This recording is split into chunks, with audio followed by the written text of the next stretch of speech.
세상에 제일 답답한 일은 보지 못하는 것입니다. 그래서 이 몸뚱아리가 만냥이면 눈이 9천냥이다 이 말이에요. 옛날 어른들이 그랬어요. 만약에 우리 신체 중에 하나만, 제일 중요한 거 하나만 선택해라 그러면 눈을 선택할 것 같아요. 저도. 네. 보지 못한다는 거. 말 못한다는 것도 답답하고 듣지 못하는 것도 답답하지만 보지 못하는 것은 얼마나 답답합니까? 근데 눈을 가지고도 못 보는 사람들이 이 세상에는 천지입니다. 세상에 천지. 그렇잖아요? 사람을 보는데 사람이 누군지를 모르고 밖에 나가서 하나님이 창조하신 피조 세계를 보는데도 좋다, 멋지다 그렇게만 오지 하나님이 지으신 그 손을 못 보고 오는 것이죠. 그래서 주님께서도 눈이 있어도 보지 못한다 그렇게 말씀하셨어요. 오늘 말씀에도 역시 사도 요한이 통곡을 하고 옵니다. 그 이유가 뭐냐면 옛날에는 책이 두루마리니까 우리 하나님께 이 책이 있는데 두루마리가 있는데 그걸 보고 싶어 죽었는데 그걸 왜 그렇게 봐야 하냐. 본능으로 사도 요한이 알았어요. 저 두루마리에 엄청난 비밀이 있고 저걸 알아야 내가 산다. 근데 이것을 열 자가 없는 거예요. 인으로 봉해 있어가지고. 자, 1절 봐요. 1절 시작. 내가 봄에 보호자에 앉으신 이의 오른손에 두루마리가 있으니 안팎으로 쏟고 7인으로 봉하였더라. 이제 4장부터 사도 요한이 본격적으로 하나님 앞에 가서 계시를 보는 거예요. 보고 듣고 하는 것인데 이루 말할 수 없는 광경이 펼쳐졌지요. 영광스러운 보호자에 주님께서 어마어마한 권위와 권세를 가지고 영광과 찬송을 받고 계시는데 그 앞에는 24장로가 감히 어떻게 하지도 못하고 앉아있다가 나중에는 엎드려서 주님께서 주신 면류관을 다시 벗어서 내놓고 경배하면서 세세토록 거룩하다 거룩하다 거룩하다 셀 수도 없는 천천만만 천천만만이란 말은 셀 수도 없는 천사들이 그 앞에서 24장로들과 함께 찬송을 돌리고 있는데 그 보좌에 앉으신 이 하나님이 성부 하나님 오른손에 두루마리가 있는데 그것이 안팎으로 두루마리가 써 있는데 문제는 7인으로 봉했다. 그러니까 완전히 봉해버렸다. 7인. 하나도 보통 일이 아닌데 7인으로 봉해져 있다 이 말이죠. 근데 천사가 큰 음성으로 탄식을 하고 외쳐요. 누가 이 두루마리를 펴고 그 인봉을 떼기 합당하냐. 근데 하늘 위나 하늘 아래나 땅 아래에도 이 인봉을 뗄 만한 자격을 가진 자가 없다 이 말이죠. 오직 뗄 수 있는 분이 없어. 선한 사람, 좋은 사람, 능력 있는 사람, 천사 장도 못 돼요. 큰 천사가 나타나서 소리 질렀다. 이건 천사장을 의미하는 것 같은데 이 천사장도 떼기에 적합한 자격이 없는 거예요. 그래서 사도 요한이 크게 웁니다. 나도 못 돼요. 사도 요한도. 그때 한 분만이 뗄 수 있다고 그 장로가 24장로의 한 사람이 힌트를 줬습니다. 5절입니다. 5절 시작. 장로 중에 한 사람이 내게 말하되 울지 말라. 유대 지파의 사자 다윗의 뿌리가 이겼으니 그 두루마리와 그 7인을 떼시리라 하더라. 예수님이 유대 지파 후손으로 다윗의 혈통을 타고 베들레헴에 오셨어요. 자, 구약에 예언한 바 그리고 예수님이 오셨을 때 그 바리새인이나 유대인들을 쟁경한 사람들이 다 성경을 아니까 구약 성경을 연구하고 우리보다 훨씬 더 잘 알고 있었어요. 근데 헛똑똑이들이야. 예수님이 오셨는데 예수님이 영접하지를 못해요. 그가 자기 땅에 오매 자기 백성이 영접하지 아니하였다고 요한복음 1장 11절에 말씀을 하셨어요. 그러니까 기가 막힌 일이 벌어진 거죠. 근데 다윗의 고향이 어디냐면 베들레헴이에요. 네? 다윗의 고향이 베들레헴인데 그래서 구약에 예언한 바 예수님도 유대 혈통과 이새의 뿌리 다윗의 혈통을 따라서 베들레헴에서 나실 것을 이미 예언하셨는데 예수님은 베들레헴에서 나셨어요, 사실은. 근데 자라난 곳이 어디예요? 갈릴리 나사렛이잖아요. 그러니까 사람들이 오해한 거예요. 갈릴리에서 태어났다고. 그래서 갈릴리에서 선한 것이 나왔느냐? 갈릴리에서 무슨 선지자가 나냐? 갈릴리에서 무슨 그리스도가 나냐? 베들레헴에서 나셔야지. 그래서 예수님을 인정하지 않은 모습들이 사복음서에 나와요. 그래서 예수님은 유대 혈통을 따라 다윗 사자 다윗의 뿌리를 따라서 베들레헴에서 나신 그분이 이겼다. 뭘 이겼냐? 세상을 이기고 죄를 이기고 마귀를 이겨서 그분이 이기셨으니 그분만이 그 두루마리의 인봉을 띠고 펼 수 있는 자격을 있다. 이런 말이에요. 이것은 우리에게 뭘 말하시냐면 하나님의 말씀은 오직 예수님만이 우리에게 제대로 계시하실 수 있어요. 여러분, 신학을 많이 하고 연구를 많이 했다고 해서 이 말씀을 믿는 것이 아니에요. 연구하는 게 아니에요, 성경은. 그리고 정의 연구하려면 너희가 이 성경에서 영생을 얻는 줄 알고 연구하거니와 요한복음 5장에 이 성경이 곧 나에 대하여 증거하는 것이니라 그랬어요. 그러니까 성경을 연구하는 목적은 예수님을 더 알기 위해서 연구하는 거예요. 어떤 사람들은 성경을 읽는 것 자체에 목적을 두는 사람이 있어요. 지식적으로. 그러면 안 되는 거죠. 어떤 사람은 설교하기 위해서 성경을 보는 사람이 있어요. 은퇴하신 목사님이 최근에 제가 만나봤는데 이분 이런 이야기를 하시더라고요. 그 말이 와 닿았어요. 그래서 나도 지금 노력하는 중에 있는데 목사님 나한테 그러는 거예요. 평소에 자기가 목회할 때 성경을 읽을 때 설교를 하려고 성경을 읽었다는 거예요. 근데 은퇴하고 나니까 설교를 할 데가 없잖아.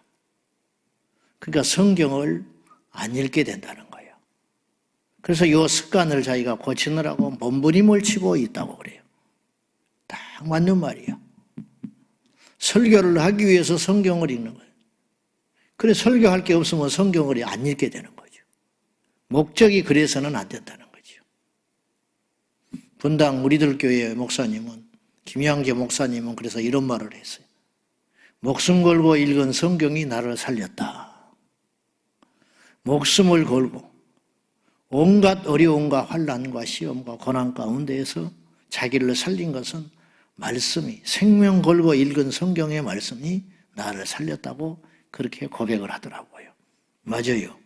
우리는 성경을 대할 때 알기 위해서 남들보다 모르는 것을 지식적으로 취하기 위해서 신앙생활을 잘하기 위해서 그렇게 성경을 읽을 것이 아니라 우리는 어떤 마음으로 성경을 접근을 해야 되냐면 살기 위해서 성경을 읽어야 한다. 밥을 먹으니까 살잖아요. 안 먹으면 죽어요. 우리가 지금 계속 먹으니까 밥이 귀한지를 모르지. 우리가 말씀을 들어야 내 영이 삽니다. 저도 설교를 하는 중에 설교를 듣는 것이거든요. 그래서 제가 사는 거예요. 우리 모두가 말씀을 들어야 삽니다. 그래서 이 두루마리 말씀을 펼 자는 예수님밖에 없다. 그러면 성경의 진리를 통해서 우리에게 믿음을 주시고 천국으로 인도하시고 믿게 하시는 분은 예수님만이 할 수 있다 이 말이죠. 우리에게 인류에게 주신 가장 귀한 책은 성경이라고 제가 단언해요. 우리나라에 주신 가장 큰 축복, 내 인생에 주신 가장 큰 축복은 말씀입니다. 말씀으로 오신 예수 그리스도 그분을 오늘 또 우리가 날마다 만나는 은혜가 있기를 축복합니다. 예수님이 이기셨다고 그랬는데 뭘로 이겼냐? 바로 십자가의 능력으로 이기셨어요. 자, 이기셨다고 했는데 이겼기 때문에 인봉된 두루마리 책을 열 자격이 있다. 그러면 뭘로 이겼냐? 9절 시작. 그들이 새 노래를 불러 이르되 두루마리를 가지시고 그 인봉을 떼기에 합당하시도다. 일찍이 죽임을 당하사 각 족속과 방언과 백성과 나라 가운데에서 사람들을 피로 사서 하나님께 드리시고 뭘로 이겼냐? 죽음으로 이기셨다. 죽음으로 이기셨다. 여러분, 세상의 논리는 죽으면 지는 거예요. 그래서 예수님도 죽었을 때 제자들도 끝났다고 생각했고 사람들도 저가 선지자 노릇하더니 저가 그리스도 노릇하더니 저가 하나님의 아들이라고 망언을 퍼붓고 다니더니 결국은 하나님의 심판을 받아서 십자가에서 저렇게 비참하게 죽는구나 그렇게 하고 잊어버렸는지 몰라요. 그건 어리석은 거죠. 자기를 위해서 죽는 줄을 모르고. 그러나 예수님은 더 큰 꿈이 있었어요. 우리 하나님에게는 더 큰 계획이 있었어요. 주님은 죽으심으로 승리하셨어요. 이거는 주님만이 할 수 있어요. 주님이 낮춰주시고 죽어주신 이유는 우리처럼 무능해서 죽은 게 아니에요. 무기력해서 죽었다면 그건 패배지요. 그러나 우리 주님 목적이 있어서 죽으셨어요. 그러니까 그 죽음 또한 승리가 되는 것이. 그래서 예수님께서 죽으심으로 어떤 일이 일어나셨느냐. 주님께서 죽임을 당하사, 그것도 일찍이 죽임을 당하사 이 땅에 수완을 다하지 아니하시고 정점에 이르렀을 때, 가장 강력하실 때, 가장 힘이 있으실 때, 가장 절정에 이르렀을 육체적으로 가장 절정에 이르렀을 때 십자가에서 죽임을 당하사 각 족속과 방언과 백성과 나라 가운데서 사람들을 피로 사서 주님께서 죽으심으로 어떤 일이 일어나느냐? 우리를 사게 되셨다 이 말이에요. 우리는 원래 태어나서 마귀에게 속한 자였어요. 이걸 원죄라고 그래요. 우리는 원래 종이었어요. 근데 어떤 분이 우리를 대가를 지불하고 사셨어요. 옛날에 노예들이 시장에 있으면은 사람들이 가가지고, 유럽의 사람들이 가가지고 쓸만한가 이빨 검사하고 체격 검사하고 그 다음에 키도 검사하고 쓸모에 따라서 농사질 사람, 시중질 사람 다 구분해가지고 전부 점검하고 얼마냐? 얼마라. 그러면 돈을 주고 사람을 사는 거지. 그러면 그때부터 내 것이 되는 거야.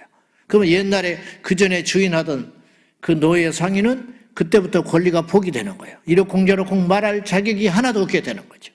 우리가 쇠사슬에 매여가지고 영적으로 쇠사슬에 매여가지고 태어났어요.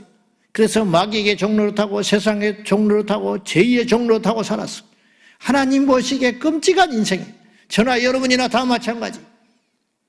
근데 어느 날 우리 주님께서 우리를 사셨는데 뭘로 샀느냐? 돈을 지불한 것도 아니고 힘을 지불한 것도 아니고 자기의 목숨을 지불하셔서 피 흘려주셔서 우리 인류를 다 사신 거예요. 모든 백성과 방언, 이 말은 뭐냐? 언어가 다른 모든 사람들, 인류, 혈통이 다른 모든 민족들, 그들 모든 나라 가운데 사는 사람들을 피로 사셨다. 그래서 예수님께서 십자가에 죽으실 적에 한마디를 외치고 돌아가셨어요. 우리나라 번역 성경에는 다 이루었다. 그렇게 말씀하셨는데 원래 원어는 주님께서 뭐라고 하고 돌아가셨느냐? 그것은 테텔레스타이 그리고 돌아가셨다는 거예요. 테텔레스타이 그리고 돌아가셨다. 테텔레스타이라는 말은 무슨 말이냐면 값을 지불했다. 내가 빚을 갚았다. 그런 뜻이래요. 아니 주님께서 십자가에 죽으실 때 내 할 일을 다 했다 그렇게 하시든지 아니면 나의 사명을 다 완수하고 가노라. 아니면 내가 아버지께로 다시 가노라. 뭐 그런다든지 이렇게 하셨어야 되는데 마지막으로 남기신 말이 나는 값을 지불했다. 이건 상업적 용어로요. 상업적 용어. 값을 지불했노라. 그리고 갔다는 거예요. 누구한테 외친 거예요? 마귀한테. 옛 주인. 우리 인간의 인생의 옛 주인이었던 마귀. 똑똑한 거 하나 필요 없어요. 선한 거 하나 필요. 노예가 선하면 뭐 할 거예요? 신분이 쇠사슬에 매여서 있는데 노예가 똑똑하면 뭐 할 거예요? 노예가 인간성이 좋으면 뭐 할 거예요? 노예가 책을 잘 보면 뭐 할 거예요? 아무 필요 없어요. 노예가 부자면 뭐 할 거예요? 부자도 될 수도 없지만 노예가 부자 된다고 해서 신분이 달라지는 것도 아니야. 잘나고 태어났다고 해서 달라지는 것도 아니야.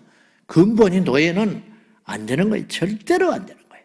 우리가 몸부림을 치고 발악을 하고 노력을 해도 우리 안에 있는 이 제2의 쇠사슬에서 헤어나올 자가 아무도 없는 거예요. 그래서 의인은 없나니 하나도 없다. 성경에 선포한 겁니다. 그런 우리를 피로 사셔서 우리를 사가지고 누구한테 드렸느냐? 하나님께 드린 거예요. 하나님께 드렸기 때문에 우리가 그때부터 무슨 신분이 소속이 바뀌었는데 하나님의 것이 됐어요. 하나님의 것이 됐어. 그래가지고 10절 이제 우리의 신분이 완전히 바뀌게 됐어요. 10절 시작. 시작. 그들로 우리 하나님 앞에서 나라와 제사장들을 삼으셨으니 그들이 땅에서 왕노릇 하리로다 하더라. 주님께서 미래형으로 이야기하셨죠. 그들로 우리 하나님 앞에서 나라와 제사장들을 삼으셨으니, 그분께서 우리를 하나님 앞에서 나라와 제사장으로 삼으셨으니 그들이 구원받은 우리들이, 피로 사게 되어 신분이 바뀌어진 우리들이 땅에서 왕노릇 하리로다. 저는 이걸 천년왕국이라고 생각해요. 우리 주님께서 다시 이 땅에 오실 적에 공중에 재림하신 다음에 땅에 재림하셔서 이제 부활한 사람들, 그 다음에 휴거된 사람들, 첫 번째 부활에 참여하게 된 자들과 함께 이 땅에서 천년왕국의 혼인잔치에 들어가요. 그때 우리들이 종으로, 백성으로 사는 게 아니라 땅에서 왕노릇 하리로다. 여기서 천국이라고 안 하셨잖아요. 그러니까 문자 그대로 해석하면 땅에서 왕노릇 하리로다. 여러분, 한 가지 참고할 거는 성경을 우리가 지나치게 비유로 보면 안 돼요. 비유로 볼 것이 있고 문자대로 봐야 할 것이 있어요. 그래서 저는 일단 성경은 문자대로 본다. 문자대로 보는데 앞뒤가 안 맞고 우리의 지식을 뛰어넘는 뭔가가 있을 때에는 그때는 비유로 봐라. 그렇지만 일단 성경을 접근할 적에 가장 첫 번째 접근할 것은 저는 문자로 봐야 한다고 봐요. 그래서 그대로 보는 거예요. 하나님이 우리를 피로 사셔서, 예수께서 사셔서 하나님께 드림으로 우리가 이 땅에서 왕노릇 하리로다. 여러분, 주인이 바뀌기는 바뀌었어. 예를 들어서. 근데 여전히 노예야. 그러면 아무 필요가 없는 거예요. 마귀의 종노릇하던 우리들이 하나님 우리를 삼아서 종 삼으면 뭐 할 거예요? 천국에 가서 종 삼으면 그보다 낫겠지만은, 옛날 주인보다는 낫겠지만 종이잖아요. 그렇게 우리를 사지 아니하시고 우리를 사가지고 완전히 우리 신분을 격상시켜가지고 하나님께서 자녀 삼아 주신 놀라운 일이 벌어지는 거예요. 그래서 영접하는 자, 그 이름을 믿는 자들에게는 하나님의 자녀가 되는 권세를 주셨느니라. 그래서 우리가 하나님의 자녀가 되어서 천국에 가서 영생 복락을 누리려면 두 가지의 조건이 성립이 돼야 되는 거예요. 첫째는 자격 있는 분이 오셔서 희생하여 주심으로 우리를 대가를 지불하셔서 사주셔야 됩니다. 그 십자가의 죽음이에요. 그리고 내가 그 십자가의 구속과 그것으로 인하여 구원받았다는 사실을 영접하고 받아들여야 돼요. 이걸 믿음이라고 그래요. 주님이 어떤 일을 해주셔야 되고 해주신 일을 믿음으로 받아들일 적에 우리의 신분의 변화가 일어나고 구원이 완성되는 것입니다. 자, 어쨌든 우리가 이 세상에서 단순히 구원만 받은 것이 아니라 왕노릇하는 하나님의 자녀요, 하나님 나라의 왕자요, 공주가 됐다는 사실을 우리가 믿으셔야 됩니다. 그러므로 우리가 예수님을 믿었지만 영적인 신분 변화는 있지만 육적으로는 변한 게 없어요. 여전히 가난하고 여전히 어렵고 때로는 질병도 오고 가난하기도 하고. 왜 그러냐? 이건 이 땅에서의 삶이기 때문에 하나님께서 사실은 별 관심이 없어요. 주님이 우리를 구원해 주신 것은 저 하나님 나라에 가서 영생 복락 누리고 하나님의 자녀로 살라고 우리에게 영적인 구원을 이루어 주신 것이지, 육적인 것은 다음의 문제예요. 그건 그럴 수도 있고 안 그럴 수도 있는 거예요. 흑인 노예가 주인이 바뀌었다고 해서 백인이 되지는 않아요. 변한 것은 없어. 그렇지만 뭐가 변했냐? 보이지 않는 신분이 변한 거예요. 우리가 마찬가지라는 거예요. 예수님이 십자가에 죽어주심으로 우리에게 영적 신분과 계급이 달라진 거예요. 그래서 우리는 이제 권세를 갖게 됐어요. 하나님의 자녀의 권세. 그래서 귀신을 쫓게 되는 거죠. 그전에는 귀신에게 종노릇했는데 이제는 귀신을 쫓는 자가 되었어요. 이제는 세상을 이기는 자가 되었어요. 옛날에는 너 죽어, 그럼 꼼짝 못했어요. 부자를 만나면 꼼짝 못했어요. 똑똑한 사람 만나면 꼼짝 못했어요. 그러나 이제는 우리는 그렇지 않아요. 이제는 우리 하나님 안에 있기 때문에 자유하게 되는 거예요. 그래서 요한복음 8장 31절에 진리를 알지니 진리가 너희를 자유케 하리라. 그런데 이 자유라는 말은요, 마음대로 산다는 자유가 아니에요. 그 31절 이하를 쭉 읽어보면 무엇으로부터의 자유냐? 죄로부터의 자유를 말하는 거예요. 죄로부터 자유해진 거예요. 할렐루야. 우리가 죄에서 자유케 되는 거예요. 근데 죄에서 자유케 되는 유일한 길은 뭐냐? 진리를 알게 될 때 우리가 자유케 된다는 거예요. 진리라는 게 뭐냐? 아, 우리가 하나님의 자녀가 되었구나. 이게 진리야. 십자가에서 주님이 죽어주셨구나. 이게 진리입니다. 아, 그분께서 십자가에 죽어주심으로 내가 이제 하나님의 자녀가 되었구나. 눈꺼풀이 퍼진 거예요. 그래서 자유하게 되는 거예요. 죄에서 자유하게 되는 거예요. 마귀에게서 자유하게 되는 거예요. 세상에서부터 자유하게 되는 거예요. 그래서 예수 믿는 자는 자유와 함께 주어지는 놀라운 축복이 있는데 바로 기쁨과 평안이라는 거예요. 그래서 예수 믿는 사람은 어디에 있든지 강해요. 예수 믿는 사람은 어디 있든지 자유해요. 예수 믿는 사람은 어떤 풍파와 시련과 환란이 와도 능히 승리할 수 있어요.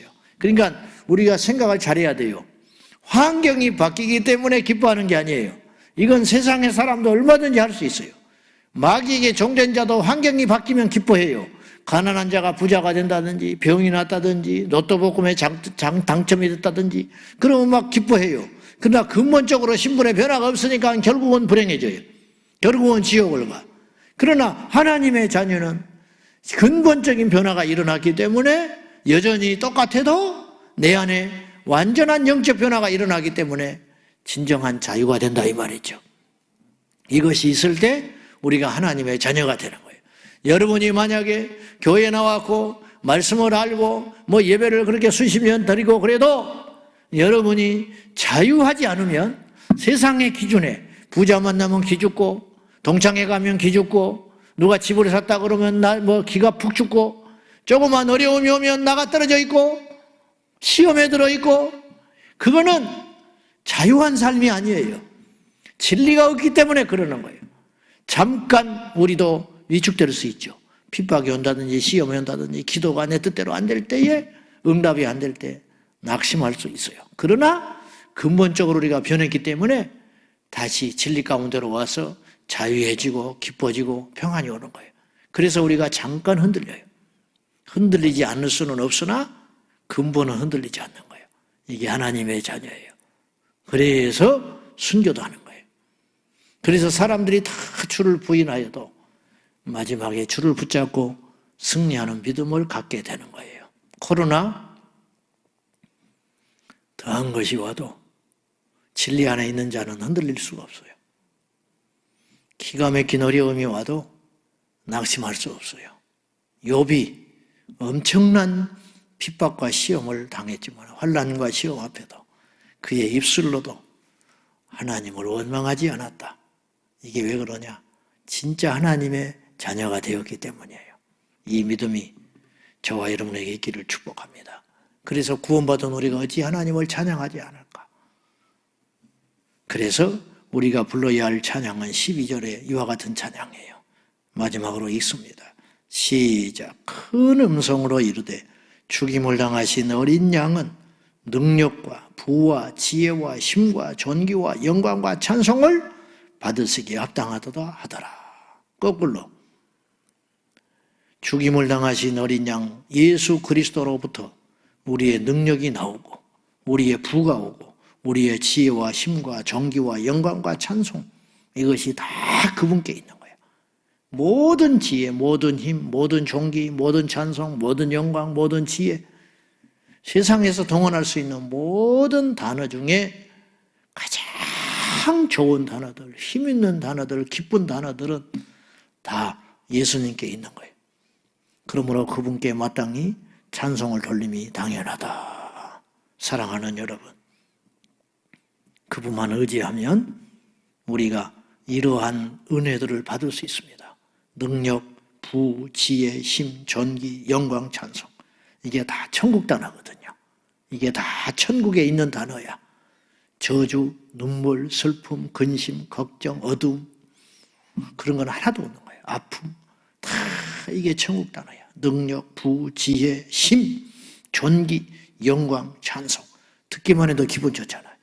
이런 것들은 다 천국 단어. 신앙인의 단어, 믿음의 단어, 예수님의 단어 이 단어들이 오늘 우리의 단어가 되어서 오늘 한 나를 주님께서 피로 사셨다. 그러면 나는 옛날의 내가 아니다. 이 확신 가운데 거함으로 승리할 수 있기를 예수님의 이름으로 축원합니다. 기도하십시다. 오직 임봉된 책을 열어주셔서 우리에게 진리를 주실 분은 예수님밖에 없습니다. 예수님 사랑합니다. 예수님 감사합니다. 예수님 믿습니다. 오늘도 이 기도를 드림으로 주님께로부터 속해 있는 능력과 부와 지혜와 힘과 존귀와 영광과 찬송이 내 것이 되게 하여 주십시오. 다 같이 기도하겠습니다. 살아계신 하나님 아버지, 영광과 능력과 부와 찬송과 존귀를 받으시기에 합당하신 하나님 아버지 받으소서. 주님만 받으소서. 주님께만 드리나이다. 우리 하나님께만 모든 것이 있습니다. 주여, 우리에게 임봉된 책 7인으로 완전히 봉해진 두루마리 책을 열어주시사 우리에게 죄인인 것을 알게 하시고 우리에게 생명의 길이 있다는 걸 알게 하시고 나를 위해서 예수님께서 십자가에서 미리 죽어주시사 자녀를 삼아주시고 이 땅에서 왕노릇 할 자로 불러주신 것을 믿게 하여 주신 하나님 아버지, 오직 존귀와 찬송과 영광을 받으소서. 열방과 방언과 백성 중에 우리를 피로 사시사 하나님께 드림으로 우리가 하나님의 자녀가 되었습니다. 죄인의 종에서 하나님의 자녀가 되었습니다.